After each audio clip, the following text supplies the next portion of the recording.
내란 특검이 윤석열 전 대통령에게 법정 최고형인 사형을 구형한 가운데 사법부가 권력과 책임의 문제에 어떤 결론을 내릴지 주목됩니다. 한국교회 총연합이 신년 할애회를 열고 새해 비전과 중점 사업을 발표했습니다. 선교사의 생활 전반을 돌보고 지원해온 아시안 미션이 그들의 정신건강 영역까지 함께하겠다고 밝혔습니다. 누구나 쉽고 흥미롭게 AI를 이해할 수 있도록 돕는 지식 토크 프로그램 AI 토피아가 16일 구티비에서 방송됩니다. 전북 지역의 신학 교육기관들이 신임 이사진을 구성하고 2026년 새해 사역을 본격적으로 시작했습니다.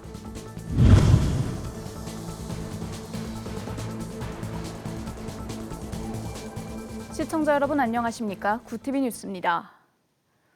내란 특검이 윤석열 전 대통령에게 법정 최고형인 사형을 구형했습니다. 특검은 국가 권력의 정점에서 헌법 질서를 훼손한 중대 범죄이자 반성 없는 권력 남용이라고 판단했는데요. 사법부가 권력과 책임의 문제에 어떤 최종 결론을 내릴지 주목됩니다. 김태용 기자가 보도합니다. 피고인은 반성하지 않습니다. 양형에 참작할 사유가 없고 오히려 중한형을 정해야 합니다. 이에 피고인 윤석열에게 사형을 구형합니다. 특검의 판단은 법정 최고형이었습니다. 내란 우두머리 혐의로 기소된 윤석열 전 대통령에게 사형이 구형된 가운데 권력 남용에 대해 사법부가 어떤 판단을 내릴지 주목되고 있습니다. 특검은 윤 전 대통령이 국가 권력의 정점에서 헌법 질서를 훼손한 중대 범죄를 저질렀다고 판단했습니다. 비상계엄을 수단으로 내란을 획책한 피고인을 비롯한 공직 엘리트들의 행태를 통해 국민은 비극적 역사가 반복되지 않도록 다시금 전두환, 노태우 세력에 대한 단죄보다 더 엄정한 단죄가 필요함을 실감하게 되었습니다. 재판부는 향후 최종 판결을 통해 혐의의 성립 여부와 책임 범위를 가리게 됩니다. 사법적 시선은 주변 인물들로도 확대되고 있습니다. 배우자인 김건희 씨는 권력 사유화, 또 각종 의혹과 관련해 구속, 기소됐습니다. 수사당국은 김 씨가 국정 운영 과정에 부당하게 개입했는지 여부를 집중적으로 살펴보고 있습니다. 통일교 인사인 한학자 총재 재판도 주목됩니다. 정치권과의 유착과 자금 흐름 의혹 등으로 한 씨 역시 구속됐는데 사회적 또 정치적 파장도 적지 않습니다. 전직 대통령과 영부인, 이단 중심 인물까지 이어지는 재판은 권력과 책임의 문제를 다시 묻고 있습니다. 법 앞에 예외는 없다는 원칙이 이번 사법 절차를 통해 어디까지 구현될지 주목됩니다. 구티비 뉴스 김태윤입니다. 39개 교단이 함께하는 한국교회 총연합이 신년 할애회를 열고 새해 비전과 중점 사업을 발표했습니다. 한교총은 올 한 해 철저한 회개와 쇄신으로 교회의 본질을 회복하고 우리 사회의 갈등을 치유하는 일에 앞장서겠다는 계획입니다. 권현석 기자의 보도입니다. 39개 교단이 참여하는 한국교회 총연합이 햇빛 되게 하소서란 주제로 신년 할애회를 열고 새해 첫 공식 일정을 시작했습니다. 참석자들은 한국교회를 향한 사회적 비판과 신뢰 하락에 대해 철저한 반성과 회개가 필요하다는 데 공감했습니다. 김정석 대표회장은 오늘날 기독교는 강력한 도전에 직면해 있다며 정직과 성실의 자세로 새로운 시대를 열어가야 한다고 강조했습니다. 여러분, 그리스도인에서의 새로운 시대의 창조는 다름이 아니라 철저한 자기 반성, 다른 말로 말하면 회개가 있어야 됩니다. 땅을 향했던 우리의 마음이 하나님께로 향하는 마음, 우리의 마음속에 철저한 회개와 돌이킴이 없이는 새로운 미래가 우리 가운데 오지 않습니다. 이념 대립 등 우리 사회의 갈등을 치유하고 평화의 메시지를 전하겠다는 다짐도 이어졌습니다. 갈등과 분열 대립이 점점 심화되고 있는 우리 한국 사회에 진정한 평화가 임해야 할 것입니다. 우리 대한민국을 치료하고 회복시키고 하나되게 만드는 위대한 역사를 이루는 우리 한교총 되기를 간절히 소원합니다. 한교총은 이 같은 비전을 바탕으로 올 한 해 7가지 주요 사업을 추진합니다. 저출산 극복과 자살 예방 등 생명 존중 캠페인을 전개하고 차별금지법 제정과 낙태 합법화 반대, 창조세계 회복 등 기독교 가치를 담은 담론들을 제시할 계획입니다. 또 한반도 평화와 남북 통일을 위해 기도하며 특히 정부와 협력해 북한 주민을 향한 인도적 지원도 확대한다는 각오입니다. 한국 교회가 인도적 입장에서 돕는 일들을 좀 할 수 있게끔 좀 만들어 달라 이래 그렇게 제안을 드렸거든요. 통일의 문제도 좀 우리가 함께 한국 교회가 함께 기도하면서 또 화두와 담론이 되어야 되지 않겠냐.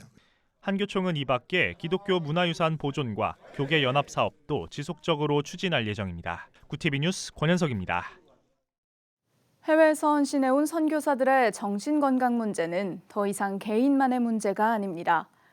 선교사의 생활 전반을 돌보고 지원해온 아시안 미션이 돌봄의 범위를 정신건강까지 확장하며 새로운 멤버 케어 방향을 제시했습니다. 보도에 배보경 기자입니다. 자주 눈물이 쏟아지고 별거 아닌 일에도 섭섭하고 화가 납니다. 식욕이 없어 뭘 먹어도 통 맛을 모르겠고 밤마다 불면에 시달립니다. 지금의 상태에서 벗어나기 위해 기도도 하고 말씀도 읽어보았지만 시간이 지날수록 죄책감만 커질 뿐. 낯선 환경과 고립된 사역지에서 헌신하는 선교사들에게 마음의 병은 더 이상 개인의 문제가 아닙니다. 특히 사역 10년에서 20년 사이의 중견 선교사 10명 중 4명은 심각한 영적, 정신적 침체를 겪고 있는 것으로 나타났습니다. 정신적인 문제는 현지도 한국도 아니고 혼자 스스로 해결한다. 그건 아무도 좀 돌봐주지 못하고 있다. 우울증, 조울증도 2배가 높고 대인 기피도 이러다 보니까 대인 기피하는 것도 여성들이 높아요. 우리가 돌볼 필요가 있겠다. 이 같은 위기 속에 이랜드 아시안 미션이 선교사 돌봄의 새로운 패러다임을 제시했습니다. 기존의 신체 건강검진 지원을 넘어 정신 건강까지 체계적으로 돌본다는 구상입니다. 멤버십이 아주 끈끈해서 서로 상호작용을 하면서 지원을 하고 싶은 것이 우리 단체의 큰 소망이에요. 단체나 선교사들이 원하는 것들이 무엇인가를 들음으로써 프로그램들을 리뉴얼하고 또 리스타트하는. 선교지의 아픔을 외면하지 않겠다는 결단에 참석한 선교단체들은 깊은 감사를 표했습니다. 여기에는 진짜 진정성이 있다. 진짜 많은 고민들을 하셨고 그 고민들이 실질적인 강의까지 끌려 나올 수 있을 만큼의 어떤 퀄리티를 준비해 주셨고 이 3시간이 아깝지 않고 귀한 시간이었다고 좀 생각했습니다.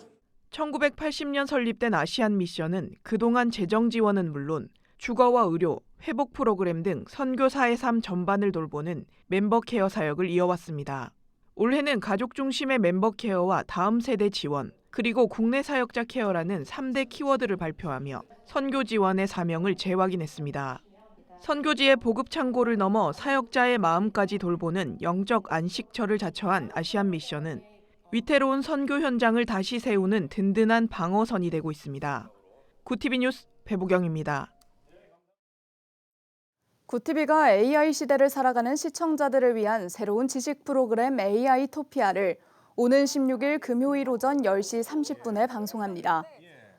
과학 커뮤니케이터 궤도와 KBS 이승현 아나운서가 진행을 맡아 AI를 쉽고 흥미롭게 전달하며 AI 전문가들이 출연해 기술과 산업, 윤리와 미래까지 시청자의 눈높이에 맞춰 풀어냅니다.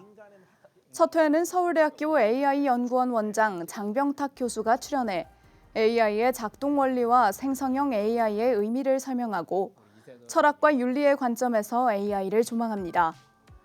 총 100회로 기획된 AI 토피아는 매주 금요일 오전 10시 30분 방송되며 매주 토요일 저녁 8시 재방송됩니다. 구티비 호남 전북본부에서 보내온 소식입니다. 전북 지역의 신학교육기관들이 신임 이사진을 구성하고 2026년 새해 사역을 본격적으로 시작했습니다. 기독교 대한성결교회 호성신학교는 익산 힌돌교회 송현성 목사가 제26대 신임 이사장으로 취임하며 새로운 리더십의 출발을 알렸습니다.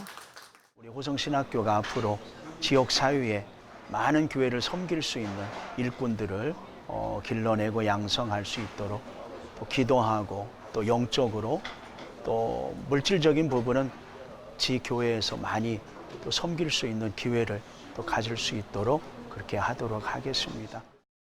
한편 대한예수교장로회 합동 전북신학원도 제55회 정기 이사회를 열고 신규 임원진을 선출했습니다.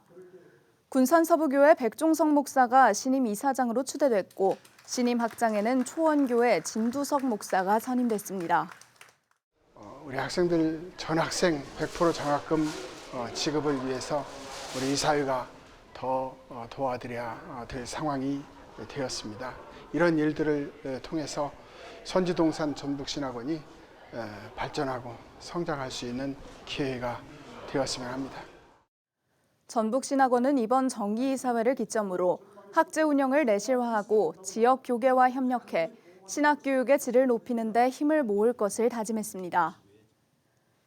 구티비 우먼콰이어 합창단이 구티비 GL타워 오병이어 스튜디오에서 신년 감사음악회를 열었습니다.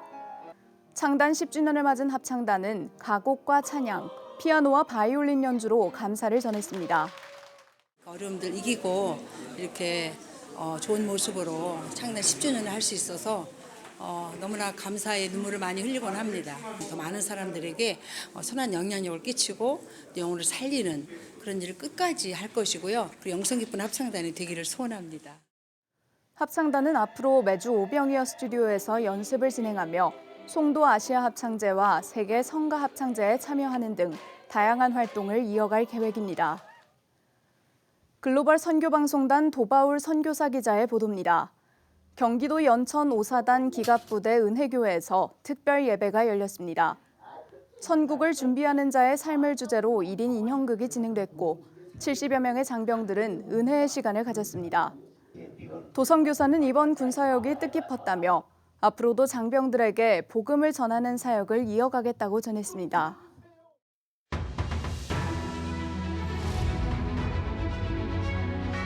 오늘의 이슈포커스입니다. 이재명 대통령과 다카이치 사나이의 일본 총리가 정상회담을 가졌습니다. 회담에선 환태평양 경제 동반자 협정 가입 문제와 일본 수산물 수입 문제가 함께 거론됐습니다. 위성락 국가안보실장은 14일 현지 브리핑에서 한국이 CPTPP 가입 추진 의사를 재확인했고 실무 협의가 필요하다고 설명했습니다. 수산물 문제에선 일본이 식품 안전을 설명하며 과학적 접근을 강조한 것으로 전해졌습니다. 교원그룹의 8개 계열사가 랜섬웨어 공격을 받은 가운데 이용자 960만 명이 영향을 받을 것으로 추산됩니다. 한국인터넷진흥원 등으로 구성된 조사단은 가상 서버 약 600대와 이용자 약 960만 명이 해킹 영향권에 포함된 것으로 보고 있습니다. 조사단은 방화벽을 통해 외부 접근을 차단하는 등 긴급 조치를 마쳤고 교원그룹은 개인정보 유출 여부를 확인 중입니다. 국세청의 연말정산 간소화 서비스가 15일부터 열립니다. 연말정산에 필요한 증명자료를 한 번에 조회할 수 있는 서비스로 45종의 자료와 부양가족 정보를 확인할 수 있습니다. 또 상담 수요 폭증에 대비해 인공지능 챗봇 상담도 운영됩니다. 고용노동부가 근로감독 행정 혁신 방안을 발표했습니다. 임금체불과 산업재해 등을 감독하는 근로감독관의 역할을 명확히 하기 위해 명칭을 노동감독관으로 변경합니다.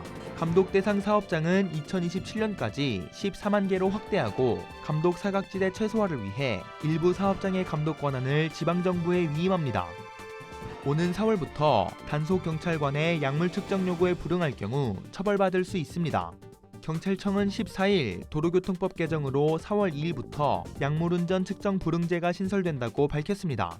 약물운전 처벌은 5년 이하 징역 또는 2천만 원 이하 벌금으로 상향됩니다. 경찰은 처방약 복용 사실만으로 처벌하는 건 아니며 정상운전이 어려운 몸 상태가 기준이라고 설명했습니다. 지난해 우리나라의 정보통신산업 수출액이 역대 최대를 기록했습니다. 과학기술정보통신부는 지난해 ICT 수출액이 1년 전보다 12.4% 증가한 2,642억 9천만 달러를 기록했다고 밝혔습니다. 전 세계 AI 데이터 센터 투자 확대로 반도체와 저장장치 수요가 늘며 ICT 수출 확대를 이끈 것으로 분석됩니다. 30대 쉬어스մ 인구가 30만 명을 넘어 역대 최대를 기록했습니다. 국가데이터처가 발표한 연간 고용 동향에 따르면 30대 쉬어스մ 인구는 30만 9천 명으로 2003년 통계 작성 이후 가장 많았습니다. 정부는 구직 청년과 쉬어스մ 청년의 유형별 특성을 반영해 맞춤형 대응 방안을 마련할 계획입니다. 구티비 뉴스 전도원입니다.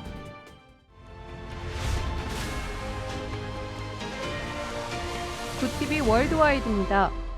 윤석열 전 대통령에 대한 사형 구형 소식에 뉴욕타임즈와 가디언 등 주요 외신이 긴급 보도로 집중 조명했습니다. 뉴욕타임즈는 이번 사태를 1980년대 민주화 이후 최악의 정치 위기로 규정하며 과거 전두환 전 대통령의 사례를 소환했습니다. 영국 가디언은 웹사이트 첫 페이지에 기사를 배치하고 30년 만에 열린 대통령 내란죄 재판이란 점을 강조했습니다. 이란의 경제난 항의 시위가 격화되는 가운데 정부의 무력 진압으로 인한 사망자가 12,000명에 육박한다는 추산이 나왔습니다. 인권운동가 통신은 최근 17일간의 시위에서만 약 2,000명이 숨졌으며 대다수가 비무장 상태의 시위 참가자라고 밝혔습니다. 이에 도널드 트럼프 미 대통령은 시위대 처형 가능성에 경고하며 이란 정부를 향해 군사적 옵션을 배제하지 않겠다는 강경책을 내놨습니다. 미네소타에서 발생한 ICE 요원의 30대 여성 총격 사망 사건 수사를 두고 법무부와 갈등을 빚던 연방검사 6명이 집단 사직했습니다. 조지프 톰슨 검사 등 사직자들은 법무부가 인권 침해 조사를 가로막고 오히려 유족을 압박하자 이에 대한 항의 표시로 사표를 던진 것으로 알려졌습니다. 트럼프 대통령이 시위를 배후가 있는 폭동이라 비난하는 가운데 미네소타 주정부는 연방에 맞서 독자 수사를 강행하고 있습니다. 전 세계적인 메모리 반도체 가격 급등 여파로 중국의 한 스마트폰 제조업체가 신형 모델 출시를 취소했습니다. 업계에서는 메모리 비용 부담으로 인해 삼성전자와 애플 등 주요 기업의 프리미엄 제품 가격도 줄줄이 인상될 것으로 보고 있습니다. 애플이 자사의 인공지능 시스템인 애플 인텔리전스의 기반 모델로 구글의 제미나이를 채택했습니다. 이 소식에 구글의 모회사인 알파벳의 주가가 폭등하며 엔비디아와 MS, 애플에 이어 사상 4번째로 시총 4조 달러의 시대를 열었습니다. 미 법무부가 제롬 파월 연준 의장에 대해 위증 혐의 수사에 착수하자 경제계 원로들이 집단 반발하며 성명을 발표했습니다. 그린스펀과 버냉키, 옐런 등 전직 의장 13명은 이번 수사가 검찰권을 남용해 중앙은행의 독립성을 훼손하는 전례 없는 행위라고 비판했습니다. 백악관과 연준의 정면 충돌이 격화되는 가운데 퇴임을 앞둔 파월 의장이 독립성 사수를 위해 끝까지 저항할 것이라는 분석이 나옵니다. 구티비 뉴스 김혜인입니다.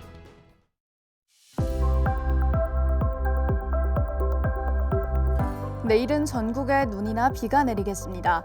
오전까지 5mm 안팎의 강수량이 예상되는데요. 추위는 잠시 주춤하겠습니다. 내일 서울의 아침 기온 3도로 출발해 한낮에는 8도까지 오르겠습니다. 당분간 예년 기온을 웃돌며 주말까지 심한 추위는 없겠습니다. 이어서 전국 날씨입니다. 내일 한낮 최고 기온은 서울 8도, 강릉 13도가 예상됩니다. 남부지방의 경우 대구 16도, 광주와 부산은 15도를 보이겠습니다. 날씨였습니다. 전직 대통령에 대한 사형 구형은 권력에 따르는 책임이 얼마나 무거운지를 극명하게 보여주고 있습니다. 헌법 질서를 훼손한 행위에 대해 사법부가 어떤 엄중한 심판을 내릴지 국민들의 시선이 집중되고 있는데요. 법 앞에는 성역이 따로 없다는 정의가 우리 사회에 온전히 바로 서길 기대합니다. 이상으로 뉴스를 마칩니다. 함께해 주신 여러분 고맙습니다.